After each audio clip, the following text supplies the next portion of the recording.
창세기 1장과 2장의 인간은 다른가? 놀라운 진실. 신앙인으로서 우리가 성경을 깊이 묵상할 때 때로는 익숙한 구절 속에서 해결되지 않는 의문에 부딪히곤 합니다. 특히 창세기 1장과 2장은 세상의 기원과 인간의 창조를 다루는 핵심 본문임에도 불구하고 인간 창조에 대한 서술 방식이 너무나 달라서 많은 독자들에게 혼란과 질문을 던져줍니다. 우리는 흔히 창세기 1장의 인간과 2장의 인간을 놓고 둘 중 어느 쪽이 맞는가? 혹시 두 창조 기사가 서로 충돌하는 것은 아닌가? 라는 이분법적인 질문에 빠지기 쉽습니다. 창세기 1장의 인간은 완성된 세계 속에서 인류로서의 역할을 즉시 부여받은 존재로 묘사되는 반면 창세기 2장의 인간은 아담이라는 한 개인이 흙으로 빚어지고 관계와 금지 명령 속에서 점진적으로 형성되는 존재로 그려집니다. 성경은 이 두 인간이 같다 혹은 다르다고 직접 말하지 않습니다. 오히려 하나님은 의도적으로 두 가지 다른 관점의 서술을 통해 인간 존재의 깊고 복합적인 진실을 우리에게 알려주고 계십니다. 오늘 이 시간에는 바로 이 창세기 1장과 2장의 이중 서술 속에 숨겨진 놀라운 비밀을 심층적으로 분석하며 이 두 관점이 어떻게 하나의 진리를 완성하는지, 그리고 우리가 어떤 시각을 선택하여 이 말씀을 대해야 하는지에 대해 집중적으로 나누고자 합니다. 이 메시지를 통해 성경을 향한 여러분의 의문이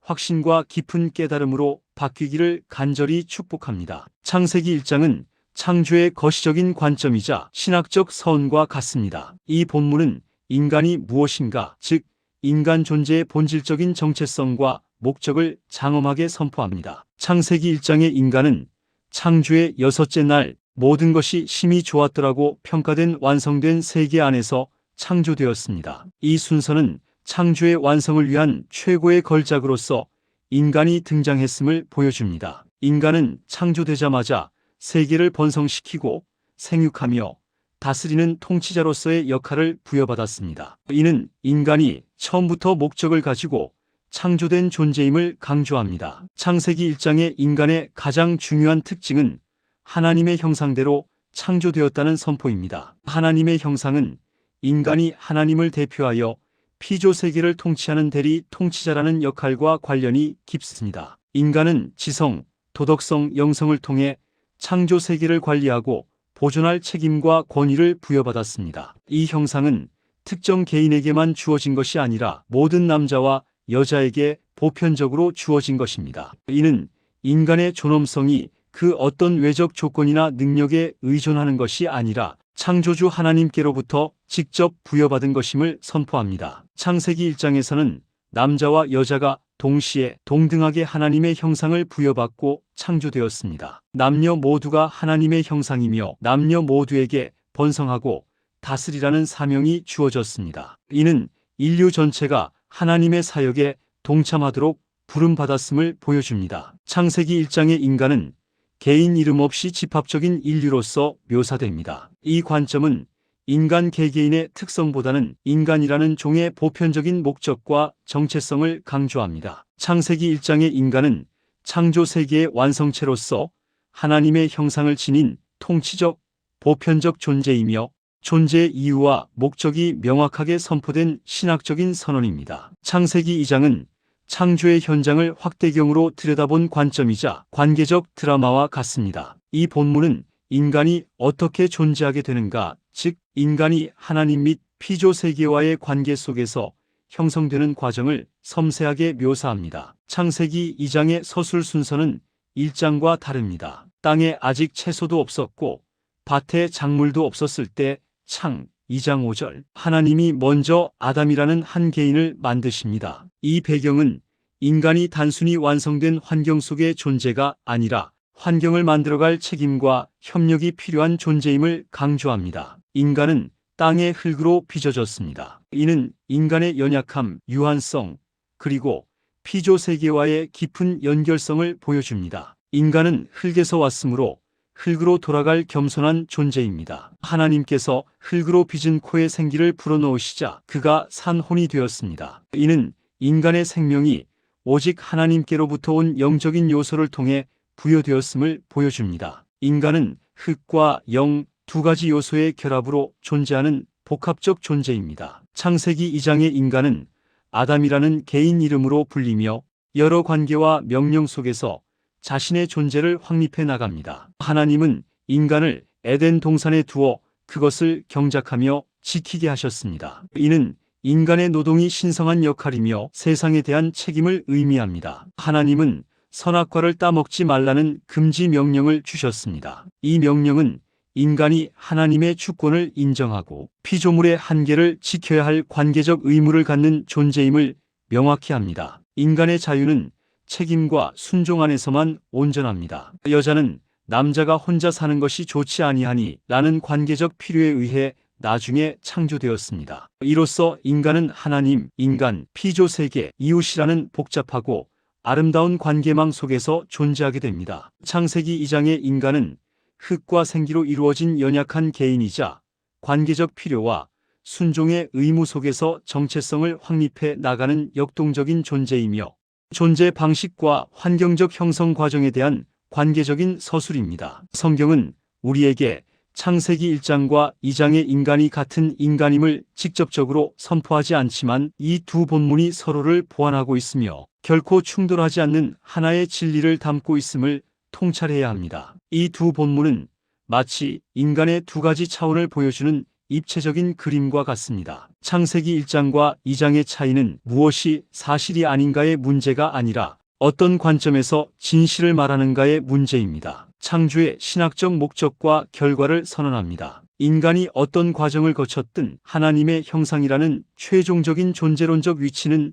변하지 않습니다. 인간이 창조주의 손길과 호흡 그리고 관계적 필요 속에서 실제로 어떻게 존재하게 되었는가 하는 역사적이고 관계적인 과정을 묘사합니다. 이 두 본문은 1장에서는 인간은 하나님의 형상이며 2장에서는 흙으로 빚어진 연약한 존재로 하나님의 주권 아래 관계 속에서 존재한다는 통합적인 인간관을 완성합니다. 하나님은 의도적으로 두 가지 다른 서술 방식을 선택하셨습니다. 이는 인간을 단편적으로 이해하지 못하도록 하기 위함입니다. 인간이 하나님의 형상이라는 우월성만 강조하여 흙으로 빚어진 연약함 2장을 잊고 교만해질 수 있습니다. 인간이 흙의 연약한 존재임만 강조하여 하나님의 형상이라는 존엄성을 잊고 비관에 빠질 수 있습니다. 우리는 하나님의 형상이라는 영광스러운 존재이면서 동시에 흙으로 돌아갈 연약한 피조물이라는 이 양면적인 진실을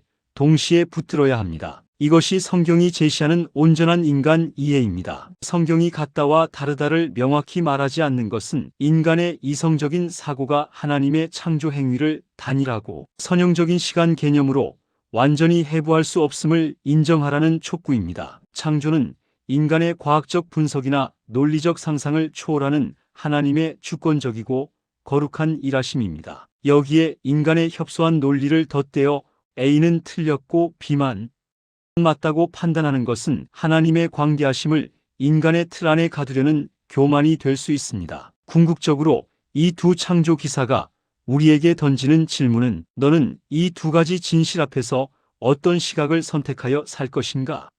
입니다. 우리는 창세기 1장의 인간인가 2장의 인간인가를 선택할 필요가 없습니다. 우리는 이미 그 두 본문이 묘사하는 통합적인 존재입니다. 우리가 선택해야 하는 것은 어떤 방식으로 살 것인가입니다. 나는 1장의 통치적 권위만 누리고 2장의 순종과 연약함은 거부하고 싶은가? 나는 1장의 존엄성을 가지고 2장의 연약함을 인정하며 하나님과의 관계 속에서 순종하는 삶을 선택할 것인가? 우리가 예수 그리스도의 제자로서 선택해야 할 길은 창세기 1장의 영광과 2장의 겸손을 동시에 붙드는 좁은 문의 길입니다. 우리는 1장의 하나님의 형상이라는 고귀한 존엄성을 가지고 있으나 2장의 흙으로 빚어진 연약함을 인정하며 오직 하나님께 순종해야 합니다. 우리가 세상에서 다스리는 권세를 사용할 때조차 그것은 하나님의 대리 통치자로서의 겸손과 책임 안에서